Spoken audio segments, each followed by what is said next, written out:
Welcome to Am I Famous Yet? This is chapter 38 called Time to Pay the Piper.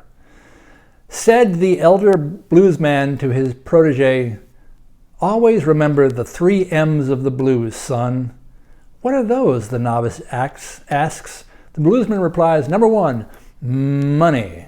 Number 2, music. And number 3, pussy." That's the joke version.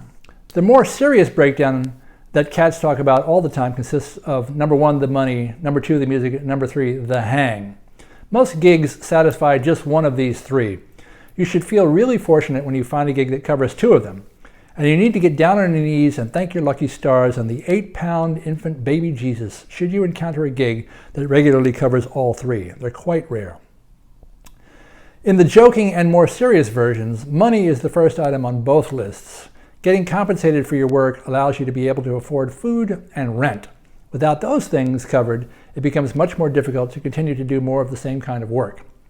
I've been fortunate in my career to have been able to pay my rent as a full-time professional musician for 25 years now. As a freelance person, with each client you encounter, there is always the distinct possibility that after the work has been performed, the payment may not always be forthcoming in a timely manner. Very occasionally, the money never shows up at all. There was a band leader who worked for a notorious star on the Chitlin circuit. Money hassles could be a nightly occurrence in that world. The band leader would enter the dressing room after the show, waving cash in the air that he had just extracted from their star. That was the band's salary for the evening. He would say to his compatriots, "Gentlemen, the gig has been confirmed." The music business is so highly speculative that no booking is ever real until after the check clears. I'm lucky that I haven't had too much hassle in this regard in my travels. Except for those few times when I absolutely did. I recognize that leading one's own band is a thankless money pit. It's an opportunity for an artist to realize his or her unique vision, which often requires the help of other people unless he or she is a one-person band. Just looking at the simple economics of it, if somebody starts a new band, it is by definition an unknown entity with no marquee value. There is usually no way to compensate the band members without going into one's own pocket to do so. It's just the nature of the business. By default, all startups usually run a deficit. Everybody knows this. While I have led bands of my own and am certainly sympathetic to the plight of the aspiring artist, when the gig is over, I want my damn money. If you can't afford me, perhaps you shouldn't hire me. Almost always in my travels, I am met at the end of an engagement with proper remuneration for my services. The previously agreed upon amount, whatever that is, usually shows up in my hand. For this, I am thankful. Occasionally, the pay envelope is a little light, or there is some disagreement about the negotiated price. When this occurs, I'm only too happy to open up the calendar on my phone and show them that I always make a note of the hours of the engagement, the name of the artist I'm working for, the address of the venue, and the money they have agreed to pay me. I write stuff down. This leaves little room for hemming and hawing and post-gig negotiations. A few times the artist has asked me to hold the slightly rubbery check he has written for me a couple of days until whatever money he's expecting to come in clears his account. That's fine. I don't live so hand-to-mouth that this is a problem. Very occasionally, the check holding has extended for quite a lengthy amount of time. I had to chase the manager of a Grammy Award-winning, platinum-selling soul star of yesteryear for months, one time, just to get paid for a $400 gig I had already played. This artist was a former member of a Motown supergroup and is now deceased. Demanding your pay is a difficult case to make to the manager because you've already done the work based on nothing more than a verbal agreement. The artist may never need your services again, so what is to prevent the management from just stiffing you completely? In a situation like that, managers tend to pay you only when they need you to do the next gig. Then you have to worry about getting paid for the second gig after that. The Grammy winner's manager finally cut me a new check months later. I still have the old one in a file somewhere, not worth the paper that it's written on. Another of my more frequent bosses almost always paid me promptly for the gigs, but chronically left me holding receipts for travel expenses that needed to be reimbursed. Because I was the band leader on those gigs, I would also often be required to rent the van with my personal credit card so that I could drive the musicians from the airport to the venue. "I'll give you the money back," I was always told. This was seldom the case. I would get my salary, The manager would ask me to send the receipts so that the check could be cut for me. I always sent the receipts within a couple of days. In nearly 30 years, I don't think I ever got a check in the mail. The only way to get the money back was to get it at the next gig when the manager had just been paid, hopefully in cash at a casino gig. There was always money on the table. If there was always money on the table, he or she would give me the outstanding balance. If he or she was paid with the check, I usually had to wait until the next gig where the cash was involved. In one instance, I was chasing a rental car reimbursement amount for an entire calendar year. I was often told things like, "I paid you for that already." No, you didn't. It was crazy making, but just par for the course with that particular artist. In rare instances, the payment for a gig just never comes. A singer-songwriter I did a few shows with was paying me more money than he probably should have for doing a set of original material at a nightclub in Manhattan. For a room that was charging a $5 cover at the door, economically, it didn't make sense to pay me that much. It should probably have been a $100 gig at best. Be that as it may, he had agreed to pay me $200 for a rehearsal plus the gig. We did a couple of shows, after which he promptly paid me the agreed upon amount. After the third or fourth show, he told me he was a little short of money and asked me if he could pay me later. Since he had been so generous in the past, I agreed to this. I thought that by the next gig, he would surely settle up. The next gig never came, and neither did my money. He neither paid me, tried to make arrangements to cover it, or ever apologized for stiffing me. What was so strange about the situation was that this cat was a heavy protest singer. He was super left-wing and completely devoted to human rights causes. He was constantly campaigning for the voiceless, the downtrodden, the least of those among us. He was a hyper-political, super conscientious guy.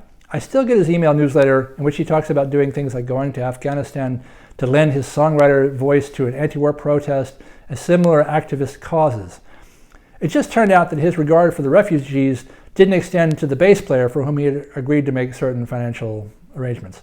It was fascinating to be robbed by such a self-proclaimed do-goodnik. I had another dude pull a very similar type of scenario with me a few years back.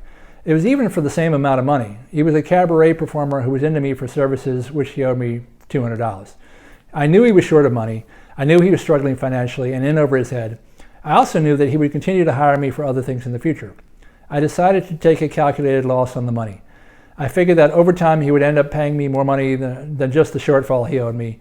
I might have demanded and received the $200, but then never agreed to darken his door again. In my mind, I just wrote it off for the potential big picture gain. But he surprised me.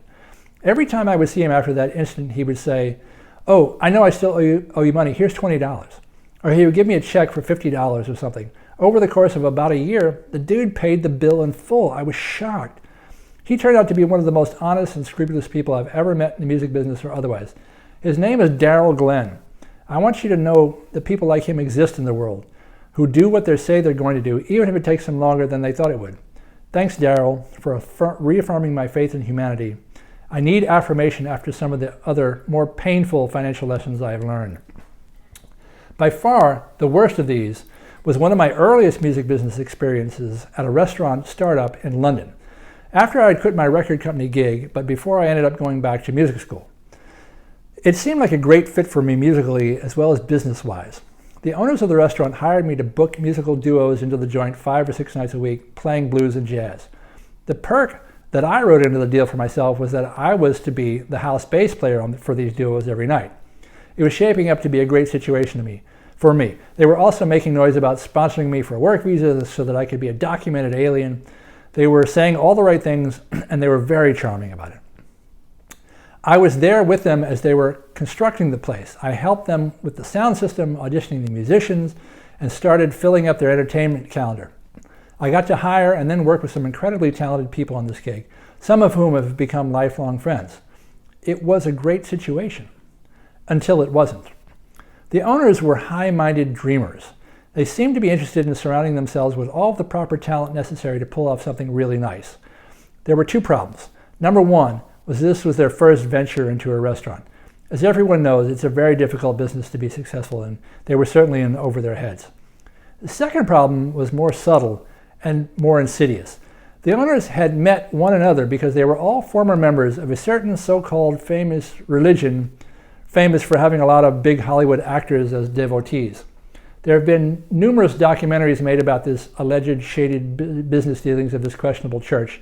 I won't go into that here.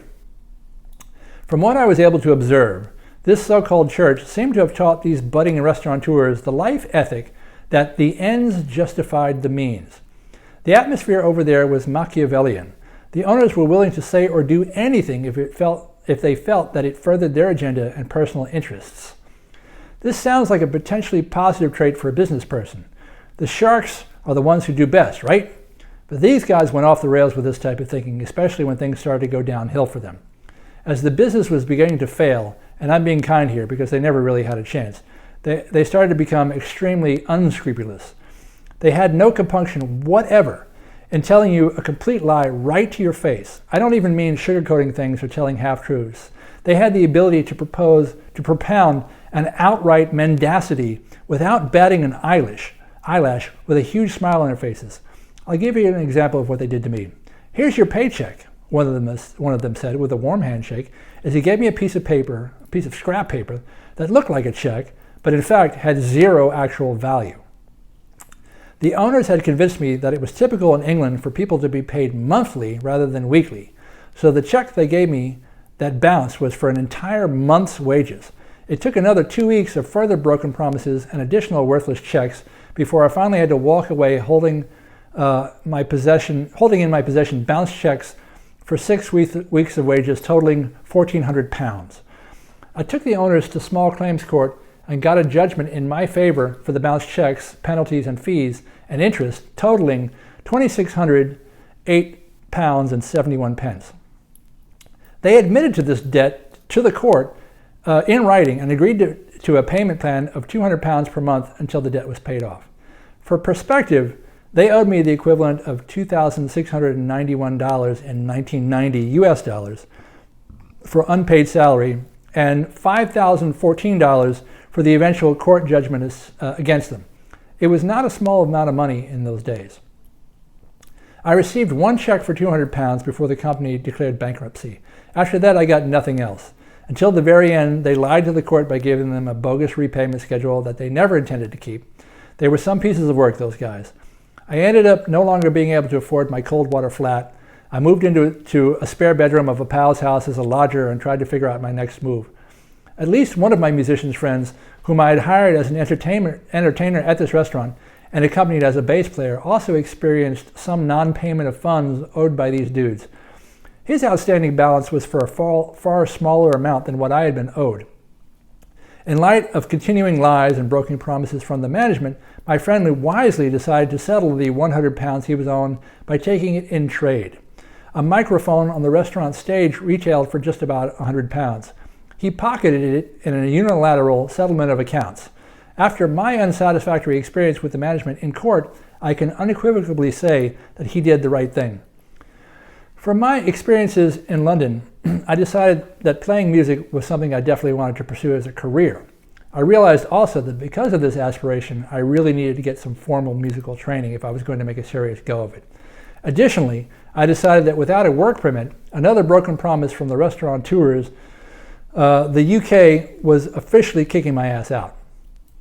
It reminded me of the idiotic hazing I used to get in high school. If you don't like this country, why don't you just leave, man? Usually punctuated with the word faggot. Well, I can tell you this for a fact. It's not easy to leave. I tried.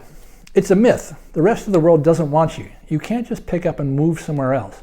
At this point, I decided, goodbye London, hello Berklee College of Music, next stop, Boston.